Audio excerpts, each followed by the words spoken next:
And she joins us live. The amazing Mandy Wiener is in the building. I mean, you're always in the building, but I'm literally in the building every day. Every day. Every day. I mean, on my way to the building, I'm listening to the midday report, and you do it so beautifully because it's like bite-sized information on everything and anything. And I walk in ready for, our show. We try to touch on current affairs every now and again when we're not talking about Msizi's friends doing weird things. Yeah, I was listening to that conversation. That's wild. Getting up to silly buggers, eh? But yeah, you do that so beautifully, and you only have 1 hour in which to do that. Do you really listen? Absolutely. I mean, I quote you, Mandy. There's sometimes I say I was listening to the midday reports, and Mandy said Mandy such Wiener and said such. it must be true. Exactly. How do you do that in literally 1 hour, put together all that information and have it be received in a way that's not over our heads? Well, I only have to work 1 hour a day, which is not true at all, because people always say to me, how long does it take you to prepare for your show? And I say 20 years. Sure. Because that's really how long it takes. It's institutional memory. It's being on the scene of stories. It's following stories for years and years and years. And at the essence of it is people just want to know what it means. And that's what I try and do, is translate it for people into like palatable, Correct. like understanding. Correct. So I take the complexities and the legalities and try and just explain it to people why they should care, why they should be invested in the news. And it comes with experience, I think, right? And I mean, you started in university as a broadcaster, ROW back as it was called back then. I did UJFM, which was like in a corridor. And I remember people would smoke in like the studio. What did it look like in your day? I can't remember, but I think it was pretty similar. Yeah. So it must have been a couple of years before you, because I was the last cohort that got their degree from ROW. So I was at ROW Radio in like 2002, 2003. I was the news editor there, and it's student radio, man. Yeah. It's like grungy, and it's the best. That's where you learn about how radio works. You then move over to 702, but as a traffic reporter, and you also did sports. Yeah, I did everything here, and I was of that age where you do whatever you can to get in the door. And I was at ROW Radio, and I overheard somebody having a conversation about the fact that 702 was hiring, so I kind of jumped on that. And my very first job was writing traffic for Harry Sideropoulos on 947. Wow. Sure. I used to write his traffic reports, and I would always come in the mornings to the Rude Awakening and give him his traffic report. And we joke about it now because he got my name wrong for 6 months. He used to call me by the wrong name. And then I started call screening overnights. So I would go out clubbing, and at 2:00 in the morning. When did you go clubbing? Mandy, in my mind, you're such a serious woman. I can't imagine you ever clubbed. No, I did. But then I remember once having to leave the club because the Pope had died. So my friends started calling it when the Pope dies. Yeah. So every time I would go out and I'd be on call, and you have a couple of drinks. I've been to crime scenes and all kinds of. I've been on radio very drunk. And managed to not get fired. So I think the secret is to stay awake through it all. Like, yes. Yeah. I mean, you know how many times I slept on the couch in the newsroom as a young reporter? Yeah. Because I had to either sleep it off or you worked so late. I used to work until 2, 3 in the morning putting together reports. That was what I did. And my friends used to joke when the Pope dies, I'd be called out to a shooting or a train crash. Often I'd have to leave tables, dinners and things, because I'd have to go to some kind of breaking news story. Sure. How then do you move from a call screener to being a news reporter at EWN?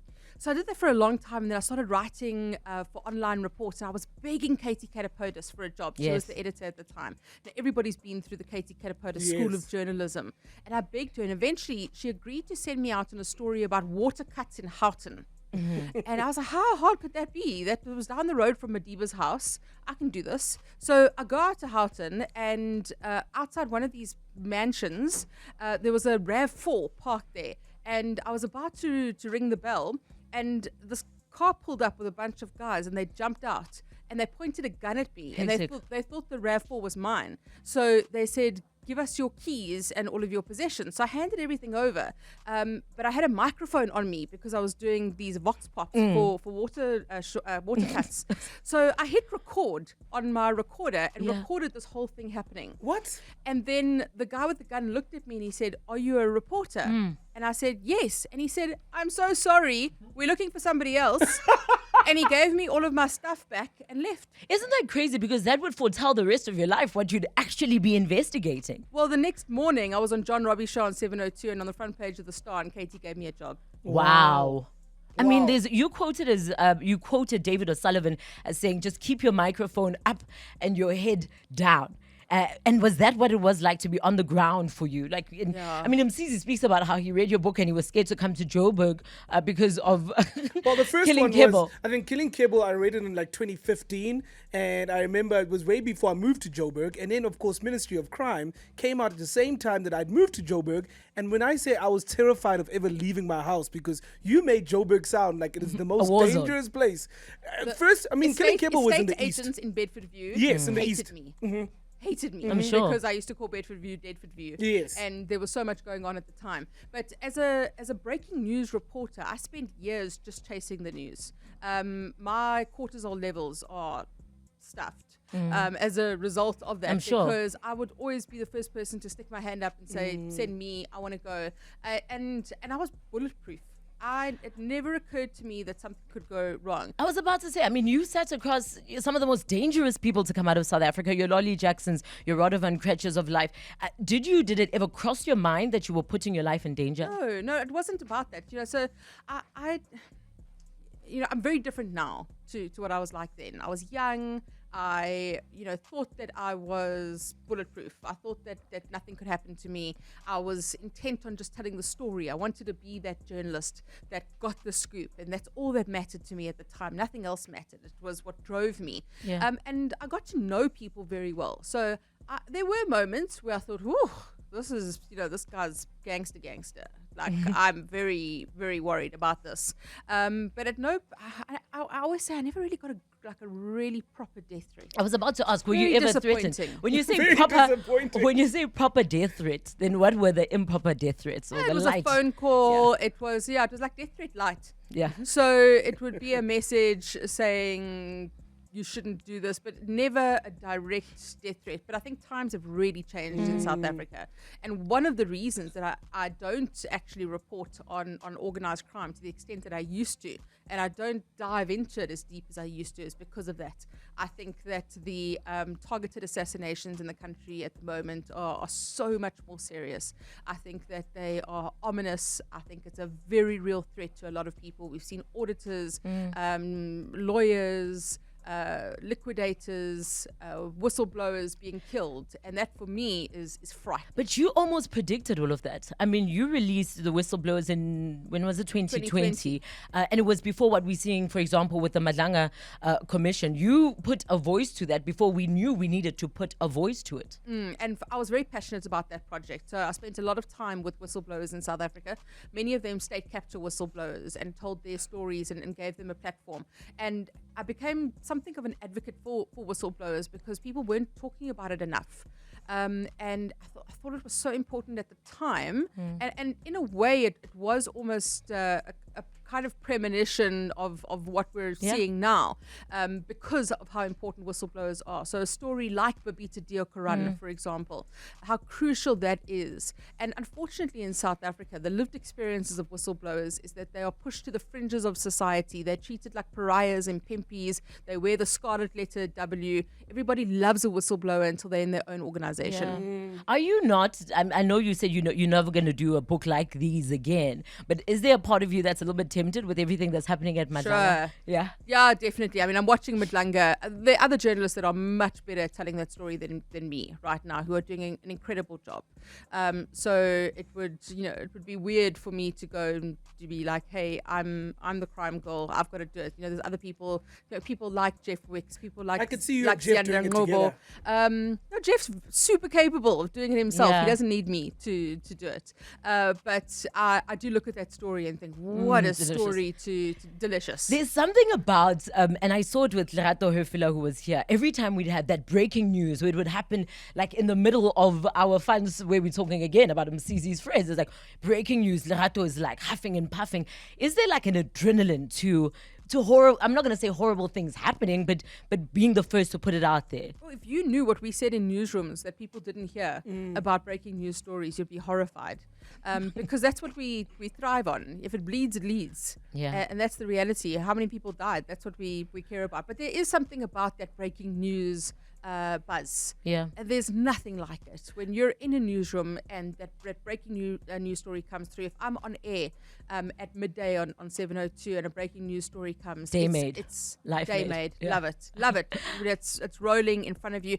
And just if I'm doing a live broadcast from somewhere, election, results center, Sona, that's the kind of stuff we live for. And we're actually going to speak about that, The Deal, which is the latest book you have out. We are in conversation with Mandy Wiener. If you've got any questions, 011 88 38 947. Award-winning broadcaster and author, the incredible Mandy Wiener. Come on. Mandy, does anything, and Cece asked this question of if anything that's happening at Madlanga right now surprises you, knowing what you know from the past? Yes and no.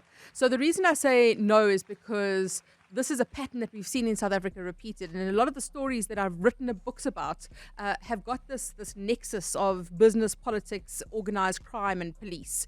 So Ministry of Crime that I wrote in 2017 as an example, or Killing Kibble that I wrote in 2011, they had very much the same model where you have, and you need these ingredients for organized crime to work, is you need a pliable and corrupt police service, particularly with high-ranking generals. How you have the recipe, yes. You need businessmen with a lot of disposable income. You need politicians with influence and with pull. And then you need the actual criminals, the dirty guys. And that's what forms this network. So what we're seeing is very much what we saw, for example, with Kreitzer and Joey Mabasa or other generals, whatever it may be. It's what we saw with Agliotti and Salibi. It's the same model. We're just seeing it on a larger scale. So the values are bigger. Jackie Salibi went to prison for about 120,000 rand. And you look at the Madlanga Commission now, and we're hearing about deals with over 300 million rand. That's the Medicare 24 tender. So for me, the one surprise has been the sheer scale, the volumes that we're talking about here, and the second thing has been the degree of threat or violence. So it was almost a code before where people weren't willing to take out witnesses in the same way. Do you think it's because they don't fear it as much? So over the years it's gone by. It's like, oh, we can get away with this. Maybe we take a little bit more. And then that's how we get to where we are. It's lack of accountability. And that's feeds into this. So in the Madlanga Commission, you're seeing General Khan being shot, or you're seeing a witness being killed, or whatever. I mean, you see Brown Mahotsi trying to himself. So I do think that it's become much larger scale, and also I don't trust the police as much. In the past, I would have trusted the police to protect me, and now I don't. Yeah. Sure, which is scary to hear. I mean, in the past, you wrote Killing Kibble, sold 10,000 copies in almost 4 days, which is unheard of in South Africa. And that was your first book. I didn't know what I was doing. I had no idea. And it was a very interesting time, right? So I really taught South Africans about Twitter. Oh. Yeah. Oh. So you brought Twitter here? No, I didn't bring Twitter here. Okay. I'm joking. But what I did do was teach people about reporting on Twitter, and that was the Cable trial. So I remember going to two instances. The one was Lolly Jackson's murder, which was in July of 2010, and going to the scene. And I'd opened a Twitter account, but I didn't really know how to use it. And I thought, sure, I must do some breaking news tweets. So I had to send them to a friend. I had to SMS a friend, and they got into my account and posted it, and those tweets went viral. And then I remember sitting on the benches of the South Gauteng High Court in the Brett Cable murder trial, and sitting next to a colleague, and he had posted something on Twitter, and I thought, oh, I wonder what's going to happen if I start live tweeting this trial. Sure. So I started live tweeting Glenn Agliotti's trial and his testimony. And it became this massive thing because there were no TVs in the courtrooms. So nobody could watch the trial. And then that blew up and everyone started following me on Twitter, and I got hundreds and thousands of followers because people wanted to know what was happening. And then Oscar Pistorius happened. I was about to say, you did the exact same thing with the Oscar trial. The initial trial, we didn't have access, right, to the trial. It wasn't televised. So the very first appearance, and that was the bail application, TV cameras were not allowed in. So we were sitting there live tweeting it, and globally people were following us to find out what was going on. So with that, obviously, comes huge lessons and huge pressure as well, and it's that desire to be first versus the desire to be right. And we learned that very quickly. It was similar to, I guess it was our South African, and I mean, not downplaying the incident and what happened, but it was the O.J. Simpson trial happening in South Africa. O.J. Simpson trial obviously was televised. You then became our eyes and our ears, but not only that, I imagine there was a race to who is going to tell the story internationally first. Yes, there very much was. And there was so much competition. You speak to any journalist about that trial, and people actually don't want to speak about it anymore. The environment was very toxic. There was a lot of competition. We had British media that came here that were willing to pay for stories. They were desperate for scoops. It put huge pressure on everyone. Everybody became just horrible, and it was a horrible environment to work in because there was so much interest. You know, we always thought that story would be when Madiba died, and we had always prepared for when Madiba passed away as journalists. We all had this M plan in our newsrooms, and then the Oscar Pistorius trial happened, and that was massive global interest, and there was so much pressure that came with that. And I mean, you, if I'm correct, you were pregnant at the time, and your due date was, I think, the first day of the trial? Yes. So what happened was Barry Bateman and I got a deal to write a book. And the way it happened was between the bail application and the start of the trial was a period of about a year. And I managed to fall pregnant in that period. And I remember we had the trial date, and I was sitting in the gynae's room, and the gynae said to me, "You're due on this date." And I looked at him and I said, "Is there anything you can do about that?" Can we change that? So I landed up with a newborn baby, my first child, watching a live stream of the Oscar Pistorius trial. So my poor son watched weeks and weeks of the Oscar Pistorius trial. But you then putting this book together with Barry Bateman, obviously you're a human before you're a journalist. How difficult was it for your personal opinion not to get in the way? I think as a journalist, it's very important that firstly, you're not a stenographer. So, and that Ferial Haffajee famously said that, you're not a stenographer. So my job is not to regurgitate what other people say. And that means that I also need to interpret for people. I need to analyze things. I need to give them context. I need to explain things to people. But the question is then, do you not bring bias? This idea of a journalist being entirely objective is a myth. There's no such thing. So I try and be as balanced as possible. I'll try and present both views and say, this is what the one argument is, this is what the other argument is, and leave it to the audience or the reader. But in some instances, people want me to give an opinion.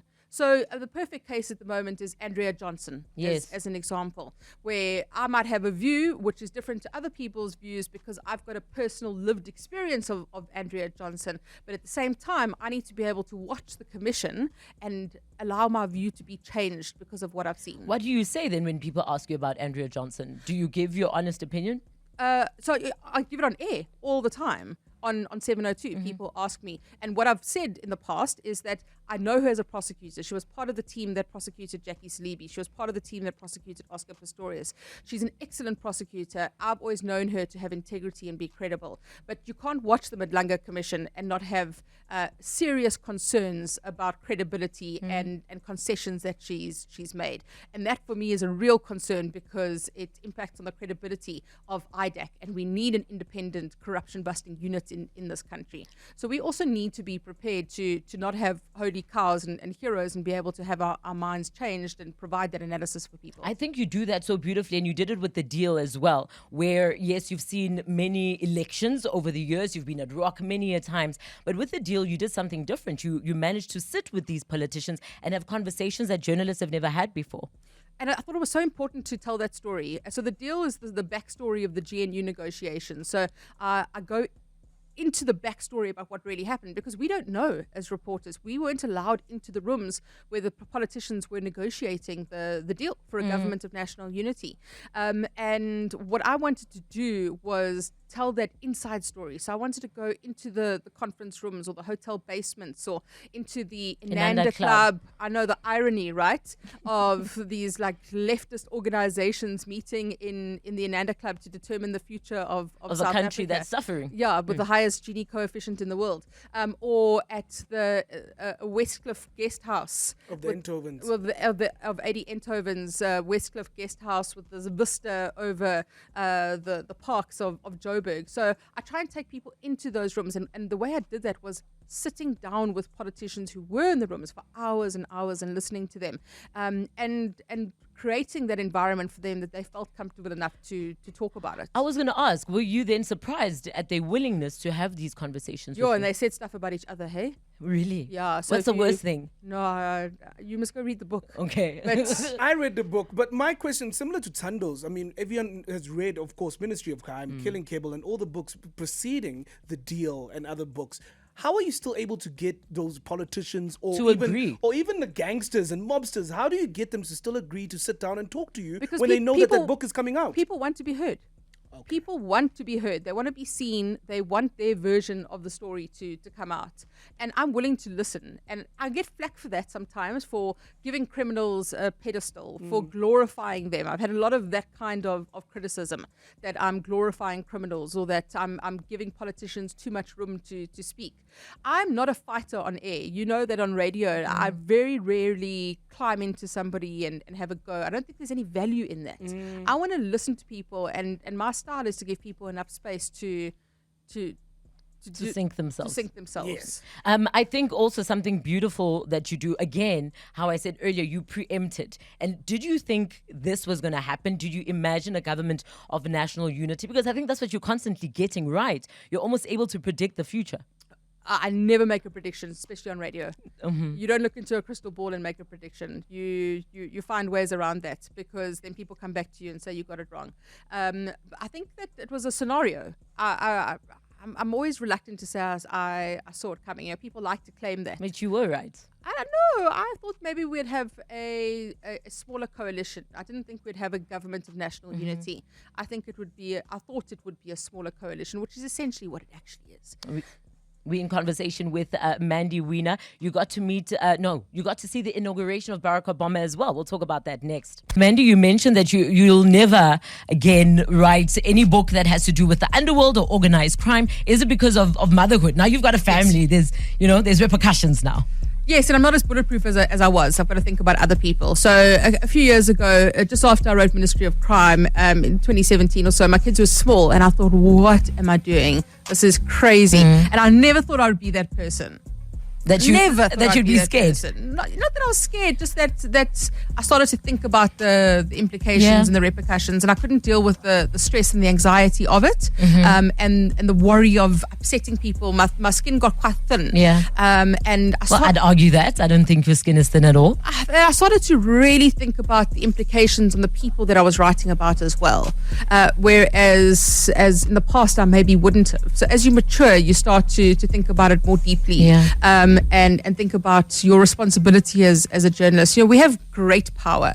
We can influence people's lives. I can go on the radio and say some trash about you, and that can have a massive impact. I can write a story, and every time your name is Googled, that's the first thing that comes up. So I'm a lot more mindful of that. But at the same time, I do think we absolutely have a responsibility as journalists to shine a spotlight on the darkness and what is being done. And I think we have to continue to support investigative journalism.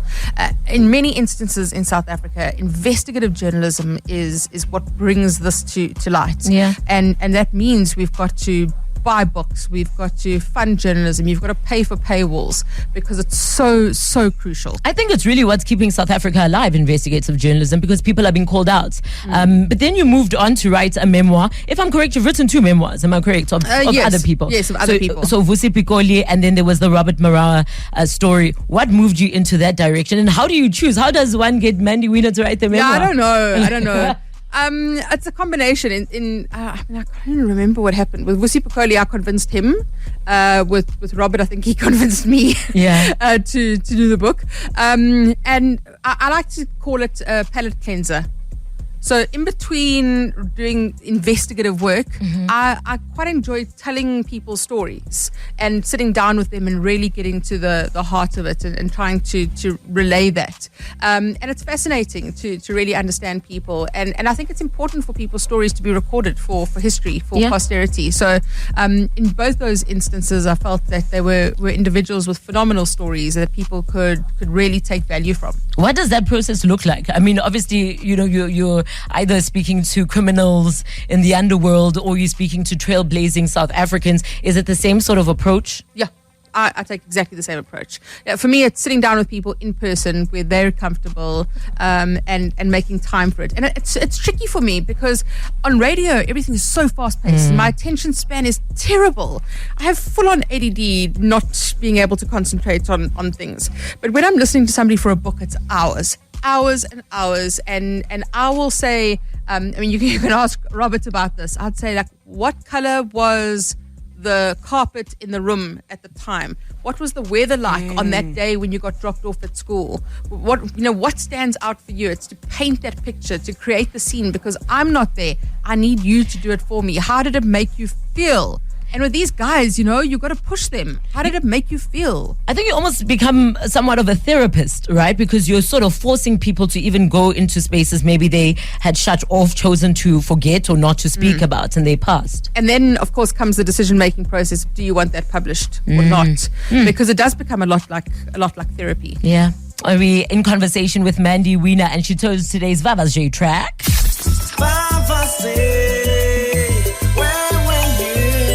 Okay, Mandy, you chose the song. We're going to let Msizi guess what the track is. Can you tell us about the song?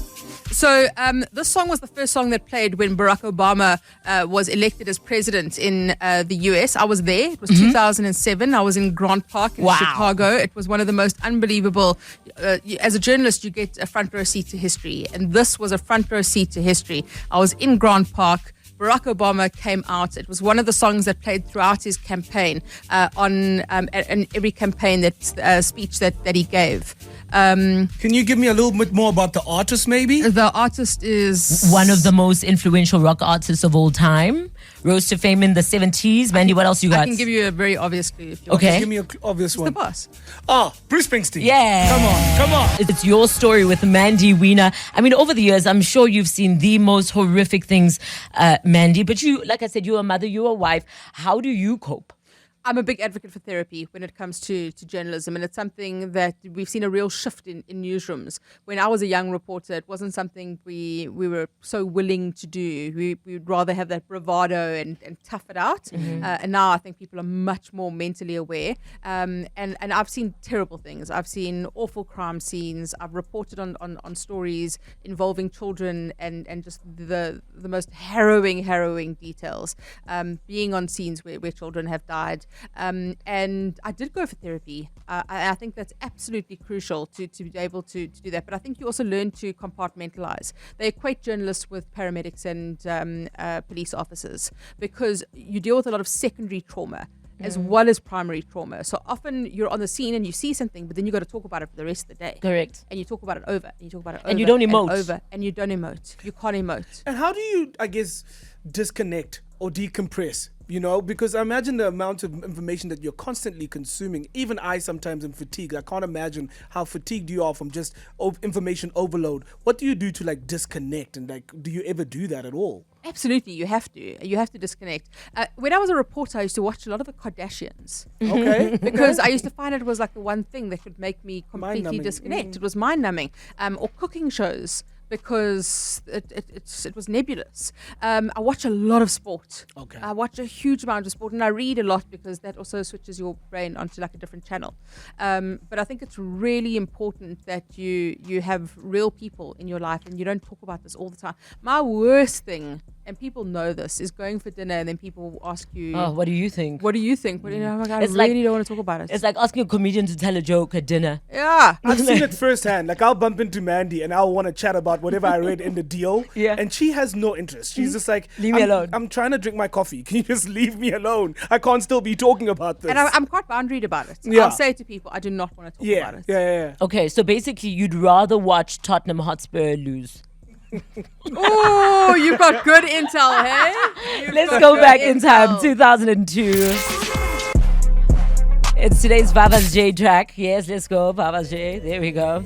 See what you do to everyone. Our just controller's confused now. All right, we're going back to the year 2002, as selected by Mandy, Bruce Springsteen. And you speak about how you were there when Barack Obama was elected. Remember this? If there is anyone out there who still doubts that America is a place where all things are possible, who still wonders if the dream of our founders is alive in our time, who still questions the power of our democracy, tonight is your answer. How does it feel listening back to that? Chills. Yeah. Chills. I've been very fortunate as a journalist to have a front row seat to history. I was in the mud of Polokwane when Jacob Zuma was elected president of the ANC. I was in court when Zuma was acquitted of rape, and then when the charges of corruption against him were thrown out. I was in Madrid when Spain won the World Cup in 2010. So you get to do amazing things and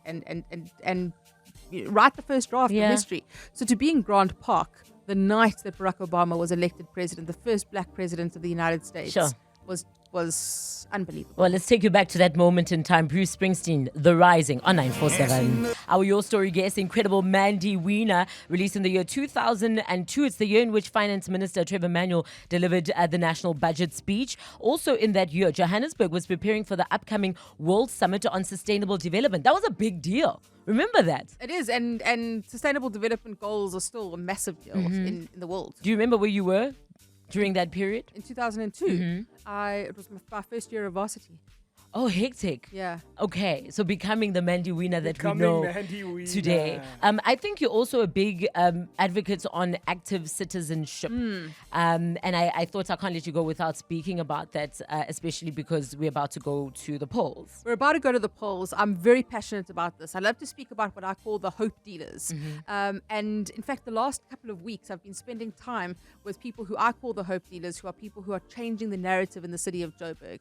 So there's so much negativity bias in the news. We've spoken a lot about how it's overwhelming and negative. And I think as journalists, you've got a responsibility to balance that. I believe in light and shade.